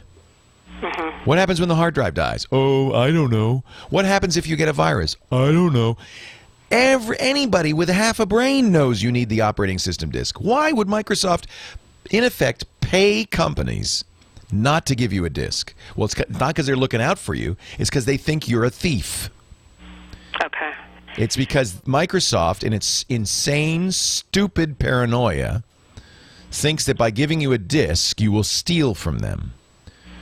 And do they care about you? Apparently not. It doesn't sound like it. So at Lenovo, if it's already come prepackaged, then they probably would not. You should check. Some Lenovo's do come with a disk. All of them come with a program that you can run to make disks. That's better than nothing. Okay. But if something goes wrong when you're making the disk, there's no second chance. Okay. Then you have to call Lenovo, say it failed, send me the disks. So then if you were buying one, you would go through Dell and have them make it versus buy it through the store? You could do it online. Okay. Do it online. If you go through when you buy a Dell, there's a whole customization process. And of course, the purpose of that is to get you to buy more stuff. Oh, and are you sure you don't want a printer with that? And so be careful because it's tempting. It's easy. Oh yeah, I'll take that. Yeah, I like it in green. They get you. Yeah, so 5400 is adequate, or would I need 7200? 5400 for most people is adequate. You're not going to see a huge jump in speed go to 7200. And on a laptop, 5400's advantages are it's cooler, so it doesn't, heat's a big problem in laptops. It's a small enclosure, and it uses less battery. Okay. So they're telling me Lenovo will let you burn as many copies of the backup disk as you want. That's a good sign. That's a good sign. But with Dell, if I were you, I would go through the process of the selection process, and there'll be a point in which you say, would you like to buy the discs? And say, yes. It's like, I don't know what it is, $25, $30. It's worth it. Right. That's all they get back, by the way, from Microsoft. It's maybe even less, maybe $15 less. But there's so little profit in these things that $15 is a lot. Right. I know. So that's it's okay. Now I'm getting different feedback from the chat room. Some people say on some Lenovo's you are able to burn as many copies as you want of the recovery. On some you cannot. Okay. Now, they're saying Dell comes with a recovery partition. That's no good. If the hard drive dies, the fact that there was a restore disk on the partition does you no good. Well, okay, I have XP on my Dell that I have now, and I know it's professional, so I know I can do a restore. I'm not familiar. But a restore doesn't help you unless you have the disk.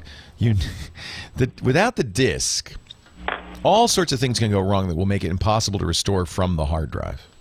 I mean, I'm not knocking it. I think that's a really good thing to have a hard drive recovery partition. Even Apple and OS X Lion now does that. It's such a good idea.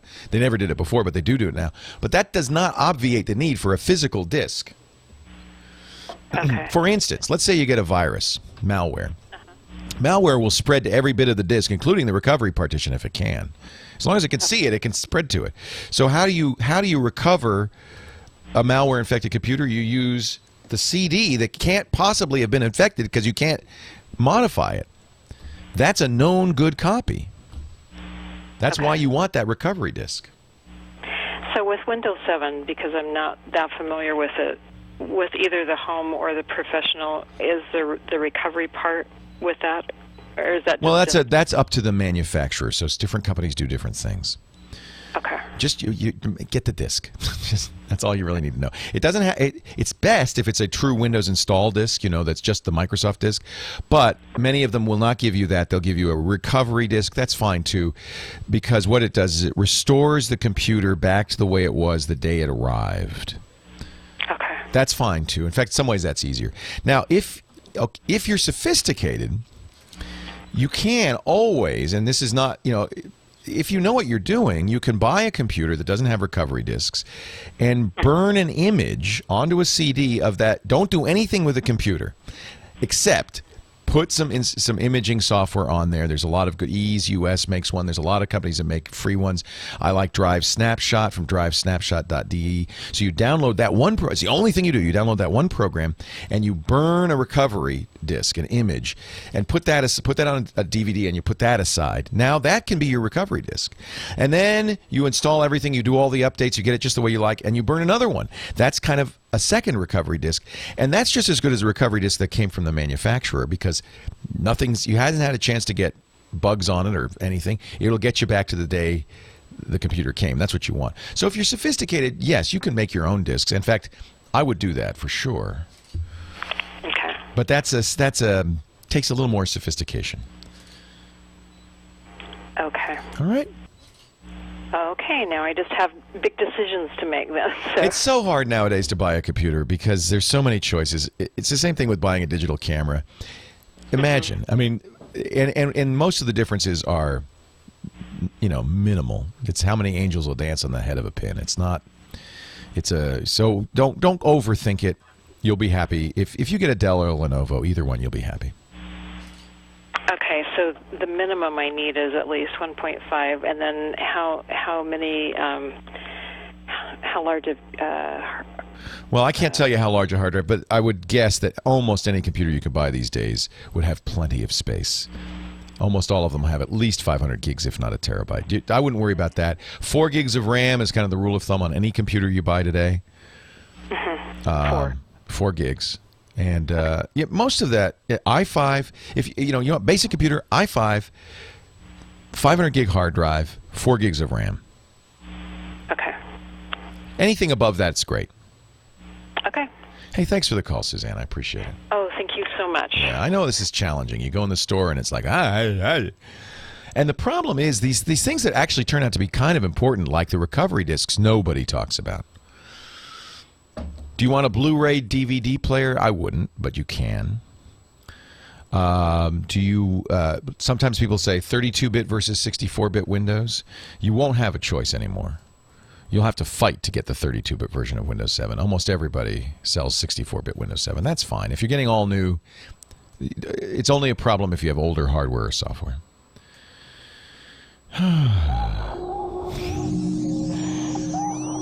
The good news is it ain't getting any easier, which means I have a job. Leo Laporte, the tech guy.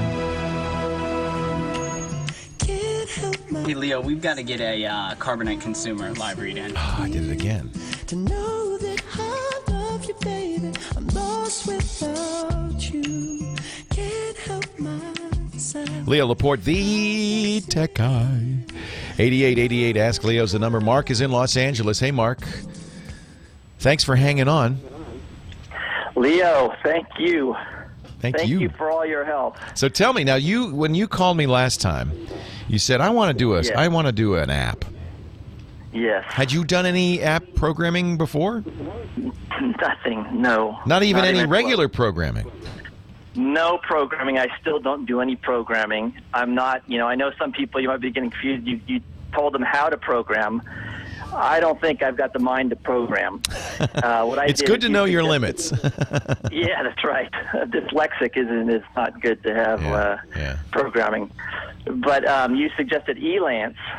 Good. Which was both wonderful and horrible, but it ended up being wonderful after I found the right programmers on there. So so you had an idea for a program. You didn't want to write the software, so you went to elance.com to hire somebody to write it. And you're absolutely right. Everybody's on here, so you gotta find the right guy. And if you find the wrong guy, he'll take your money and give you nothing. But if you find the right guy, you're golden. So I take it that's what happened to you. Yeah, well, first I found the wrong guy, and the app was created, and it got rejected from the App Store. Oh, dear. And it was a big headache, lots of money down the drain.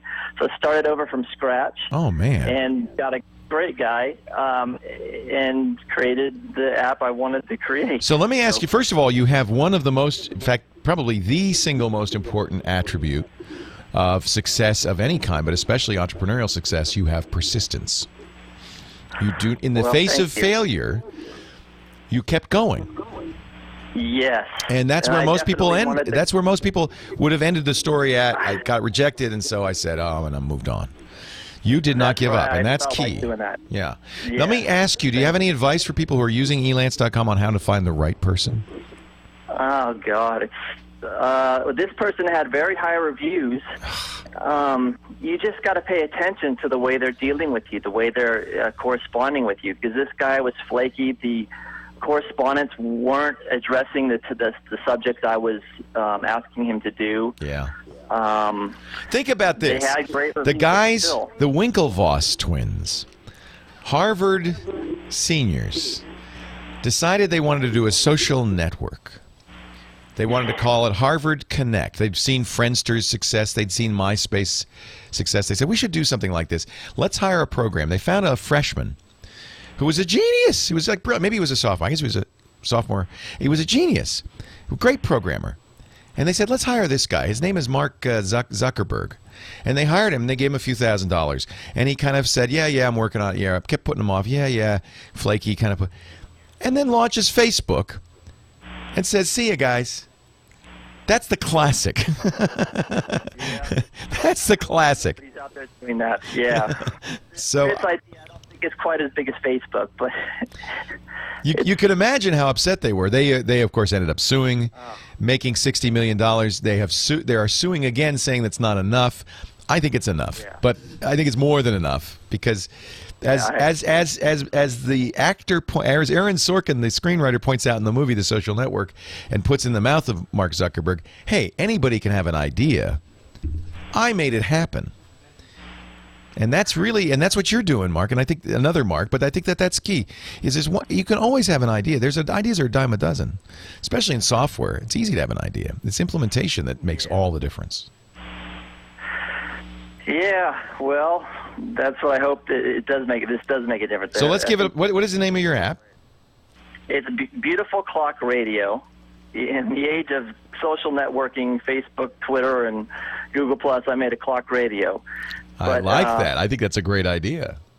Well, you're in radio. Yeah, thank you. Is it beautifulclockradio.com? Yes, it is.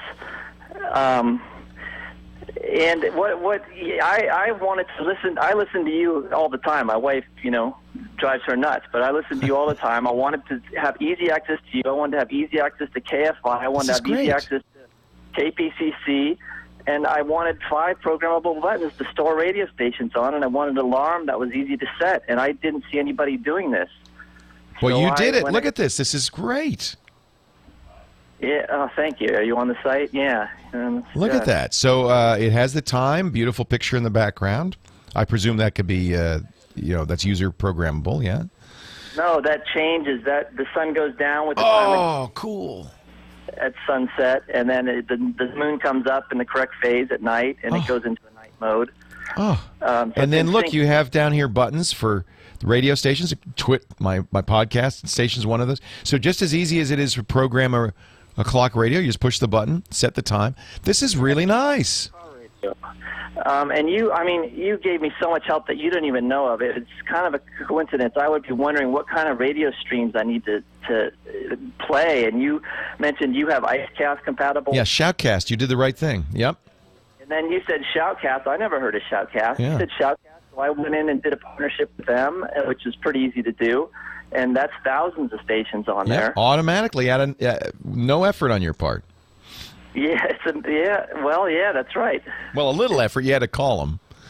But you didn't have to. The programmer could very easily implement that because there's libraries. He doesn't have to do a lot of work. So that's right. This is a good choice. Yeah, well, thank you. Now, how are you? Just let me ask you, and you don't have to answer, but I think there are others out there listening who would like to do something similar. How does it work? Do you pay the programmer a flat rate, an hourly rate? Do you give him a percentage? How did you work that out? You can do it any way you want. You can set an hourly rate. Okay. The first guy was a flat rate. The second guy started out as a flat rate, and then we moved to an hourly rate because there's so many changes. There's always that. And he says, look, you're taking more and more of my time. I need to get paid by the hour. Yes, that's right. Fair. but then they can milk you for hours as well. So you got to be, anything can happen. But, this is true anytime you hire anybody, by the way. That's right. Yeah. I just finished building a studio. We started in January. We thought we'd be done in April. Let me tell you, this can happen with anybody. I know. Yeah, but that's normal. Anybody who's ever worked with a contractor or anybody knows about this. That's right. You should budget. I mean, this went probably quadruple what I had planned. Yeah. But you got to at least figure double, I would say. Yeah, that's what they told me. They said it'll take twice as long and cost twice as much, and they were right. Yeah. But so that's good. That's good. Good feedback. You're not giving him royalties. No royalties. And he's done now. And you got accepted.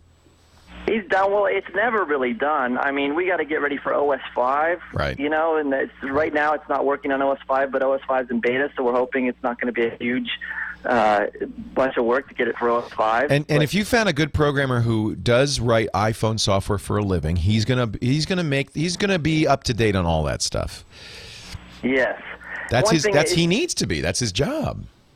Yeah, and on Elance, you know how you can find a good programmer, a guy who's too busy to do it. That's the guy you want. Yes. That's what Fortunately, I had to wait 2 months for this. That's good. That's a good sign where he says, I can't, I'm booked. Say, well, when would you be available? That's really good. I like that. That's right. He said 2 months, and I thought, well, maybe this guy's good. He must be good. He's turning me down. It's just like dating a girl. You never want to go out with a girl who says yes right away. Hey, Mark, congratulations. Beautiful clock radio. I wish you all the success in the world. What a nice story. Leo Laporte, the tech guy. Our Brick House. Our Brick House is opening tomorrow. Second to last show from the old Tech Guy Labs. You want to see the progress in the Brick House studios? We have a drop cam set up. It's a little spy cam that is up in the corner that you can watch part of it, not all of it, get worked on. You actually can't see where I'll be doing the radio show from. That's out of the view, but you can find our drop cam online. Here's the address. I'll put a link in the show notes too. bit.ly/TWiTDrop. TWiTDROP. Hey, the next time Alex or anybody goes over to the studio, if you'd aim the drop cam up a little bit so we can see the gear being installed, or you can tell somebody down there, because I would like to see, we've got our big logo is getting put up right now. It's a massive rusty gear. I'd kind of like to watch that happen. bit.ly/TWiTDrop. It's kind of fun. Mark we talked to Mark. Let's go to James in Richmond, Virginia. Hi, James. Leo Laporte, the tech guy. Thank you. Long-time listener, first-time caller. Thank you, sir. And I have a problem with my iMac. Okay. What's happening is I'm trying to use the Snow Leopard disk, and I'm trying to go into the utilities to, I guess, defrag my hard drive.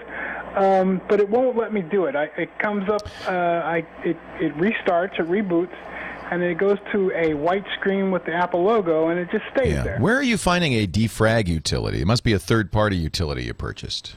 Well, no. I was using disk. I believe it was disk. OS 10 does not come with a defrag utility. It doesn't need defrag. Right. Don't worry. Any good operating system will not get fragmented anymore. That's old school thinking. It's like that memory manager thing I talked about at the beginning of the show. Right. There's no need to defrag. Don't even do it. Okay. Yeah, I was using disk utilities, but it wouldn't boot over because it comes up with Apple's disk utility does not have defragging built into it. Oh, okay. It has the only thing that you might ever want to do with the disk utility is repair disk permissions. Okay. And even that is there aren't very many things you can do if you have trouble with a Macintosh. Only a couple of things you can do. Repairing disk permissions is one. It's a Unix-based operating system. Permissions is a feature of modern operating systems. Windows has it as well, where only some people can modify a file. So there's write permissions, there's read permissions, and there's execute permissions, the permission to run a program. And those permissions, if they get messed up, and it's an easy thing for a file permissions to get confused, can sometimes cause problems. I'll give you an example. A program expects to be able to write to its settings file, its preferences file. If the permissions on the preferences file are set in such a way the program doesn't have write access, some programs will crash. Oh, okay. At the very least, they won't remember its settings. So if you get weird behaviors like that, repair permissions it's certainly a safe thing to do. It does no harm. Similarly, disk clean allows you to erase and repartition the drive. Disk utility erase and repartition the drive, but that's all it does. There's nothing else it can do. There's no defrag necessary. OS 10, like any modern operating system, automatically keeps the disk defragmented. Right. Okay. Don't worry about it. All right. I won't worry about it then. And then I have one other question. Would be a good idea to get an external hard drive?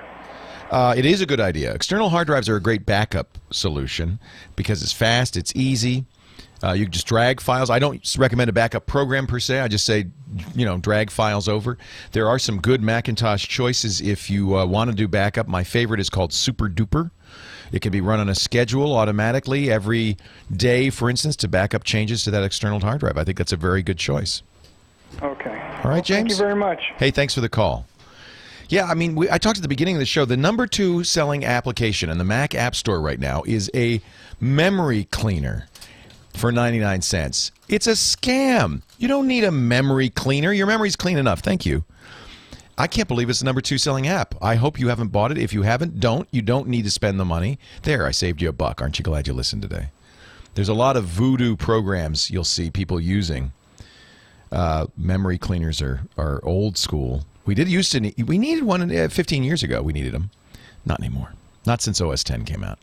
Not since Windows XP came out. You just don't need them. Richard, Canyon Lake, California. Leo Laporte, the tech guy. Hey, Richard. Hi, Neil. How you doing? I am great. How are you? Good. This is what I have, a PowerBook G4 now, and it's time to upgrade, dude. I'll answer your first question. You cannot put Lion on that. Right, I know that. You need to have a Mac that you purchased within the last 4 years. Not only does it have to be Intel, but it also has to be a modern Mac. Right. Well, I want to get a new iMac, and I was listening to your podcast. Oh, you're worried about Quicken. Break. Hey, we got to take a break. Hang on. I'm going to talk about that when we come back. Leo Laporte, the tech guy.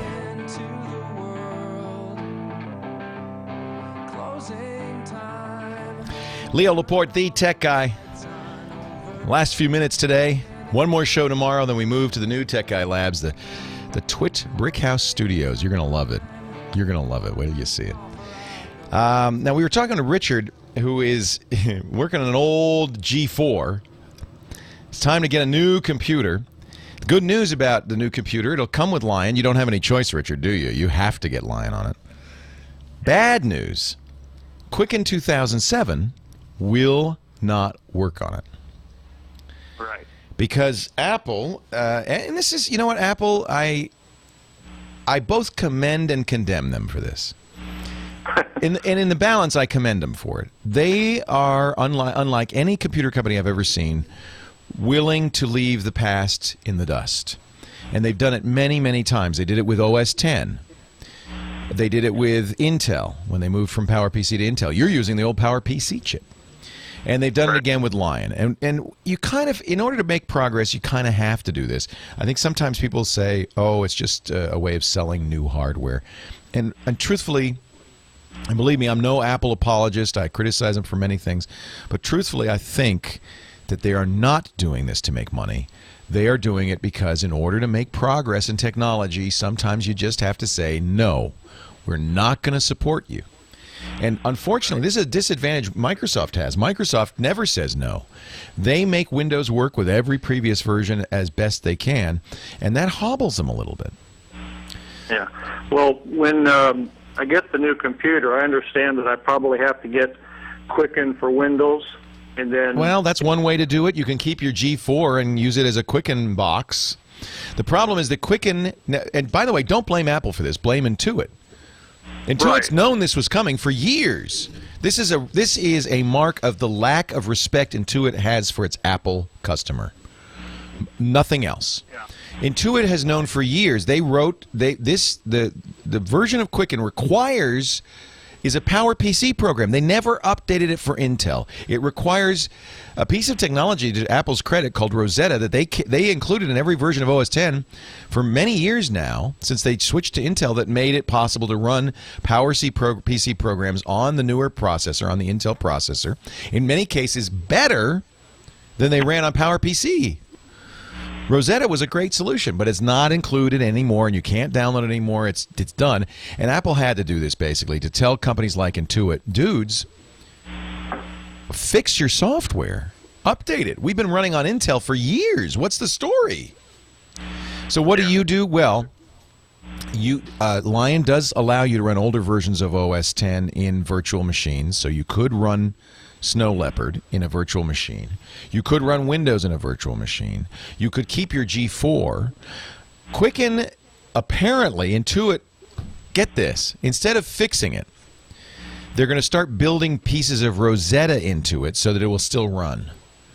Instead of rewriting this to work on Intel, Intuit's Fakatka solution is, well, we'll put Rosetta into Quicken. Well, if I get Windows and install it on there, which I'm planning on doing. First of all, you'll get a better Quicken, because Quicken for Windows has been updated. Yeah. Now, how about transferring from the G4 to the Quicken on? Really important, if you're using Quicken, export your Quicken data before you upgrade, because you won't be able to after you upgrade. Where do I export it to? Just a file. You could put it on a thumb drive. As long as you do it Intuit format, you'll be fine. I looked at the export, and it gives me a choice of QIF or select item to QIF or Quicken for Windows. Well, I would do both. Why not? They're not that big. QIF is the Quicken interchange format. That's the standard format. Sometimes you lose data, though, with QIF, so I would export to both QIF, QFX, and Quicken for Windows. Okay, now the Quicken for Windows, that opens up another website? No, all it does is save a file on your hard drive. No, because when I selected that one, it says it was opening up another website. Let me see. I'm looking at their Quicken article. God, these guys, it just drives me crazy. In fact, if I were you, I'd just drop into it entirely and go to some modern thing like Kaching. But they want you to go to Mint, right? This is really Intuit just saying, don't use Quicken. Well, so I'm open for another program, but everything I looked at said you can't add to it or you can't download to it. I am so angry at this whole situation. There is an article, I'll put it in the show notes, Converting Quicken for Mac Files to Quicken for Windows. It's been updated to, it was just updated 2 weeks ago, which tells me that Intuit understands there are a lot of you. And I don't know why it opens a web browser. Maybe you have to download. You do have to rectify any discrepancies due to duplicated transactions. This sounds like a mess. I couldn't be more angry. And I have to say, I loved Quicken. I abandoned them because I knew that Intuit, gosh, I wish I could use a stronger word, stinks. Well, is there any other program that I can download my files to? That's a good question. I don't know. And boy, I'm going to see if I can do some research and find out. There are other programs out there. I don't know. I looked at Mint, and Mint basically the only thing they accept is downloading from like your bank. Yeah, they want you to use Yodlee, and it doesn't work with my Bank of America. Apparently, somebody in the chat room, Country Signs, is saying his Quicken updated last night so that it would work with Lion. So apparently, Intuit is responding to this and I think they're building Rosetta in. So there are other choices, but I don't know what the best choice would be. I'd get the heck away from Intuit as fast as I could move. Shame on you, Intuit. Shame on you. Shame on you for making a program people rely on. They put their financial data in and then saying, "Yeah, sorry. Guess we won't update that anymore." Shame on you. To me, the best response is to write them a nasty letter and then start using somebody else's program. But I understand you've invested a huge amount of time entering this data. It's inexcusable. Don't you have any feeling? How many millions of people are using Quicken on Mac? Don't you have any feeling for these people at all? This tells me that this company is terrible. When a company treats customers like that, do not do business with them. I cannot word it more strongly. Do not do business with them. Shocking. Let's say hi to Hugh in Mission Viejo, California. Hi, Hugh. Hi, Leo. Nice talking to you. Nice talking to you. Yeah, here's my problem. I have a 3-year-old Samsung 1080p with flat screen TV, and when you turn it on, the screen gets all jittery on the left-hand side and appears to be growing. It lasts for about 20 minutes. It's broken. Get it fixed. Get it what? Get it fixed. It's broken. Okay, I was wondering about that. There's nothing I can do to help you. It's broken. You might check the cables, but I think it's broken. And I'm out of time. Leo Laporte, the tech guy. Have a great geek week.